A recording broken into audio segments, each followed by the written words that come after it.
மக்களே வெளிய போனா என்ன மே மாசம் வந்துட்டான்னு ஒரே டவுட்டா இருக்கு பாத்துவாங்க. ஏன்னா பிப்ரவரி மாசத்திலேயே கடும் வெயில் மண்டையெல்லாம் பிளந்துருது. வெளிய போக ஓகேல மக்களே, வெளிய போனாலும் கொஞ்சம் இல்ல விசர்ப்பு வந்தோன்னு நம்ம வயித்துல இருந்து ஆட்டோமேட்டிக்கா பசி இழகிறது. அதனால ஒரு கரும்பு ஜூஸ் கடையை பார்த்தேன். அண்ணங்கிட்ட நம்ம போன அப்புறமா தான் ஃப்ரெஷ்ஷாவே கரும்பு ஜூஸ் போட்டு கொடுக்குறாங்க.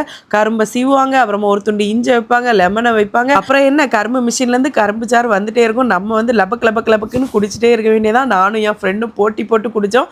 ஒரே கப்ல குடிச்சு முடிச்சிட்டோம் மக்களே. அவ்வளோ ருசியா இருந்துச்சு மக்களே. ஒரு கப்பு கரும்பு ஜூஸ் வந்து 25 ரூபா. அண்ணனோட கரும்பு ஜூஸ் கடை எங்க இருக்குன்னு பாத்தீங்கன்னா சிஎஸ்ஐ ஸ்கூலுக்கு ஆப்போசிட்ல தான் இருக்கு, WCC ரோட்ல. அண்ணன்ட்ட வந்து ஃப்ரெஷ்ஷான கரும்பு ஜூஸ் கிடைக்கும், சப்போர்ட் பண்ணுங்க. அது மட்டும் இல்லாம என் ஃப்ரெண்டுக்கு வந்து கரும்பு கண்ணு வேணுமான்னு கேட்டு கொடுத்தாங்க. கரும்பு கண்ணு வந்து நடுறது எப்படின்னு சொல்லி கொடுத்தாங்க. நம்ம வந்து நிமித்து வச்சுட்டு கரும்பு வருதுன்னு பார்த்தா வராது, அது கரிஞ்சு போயிடும். சரிச்சு வச்சுட்டு மண்ணு போட்டு நிரப்புனாதான் கரும்பு வருமா. கரும்பு கண்ணு எப்படி நடணும்னு தெரியாதவங்களுக்குலாம் மறக்காம இந்த வீடியோ ஷேர் பண்ணுங்க மக்களே. அப்புறமா வீடியோ லைக் பண்ணுங்க, சேனலை சப்ஸ்கிரைப் பண்ணுங்க. பாய்.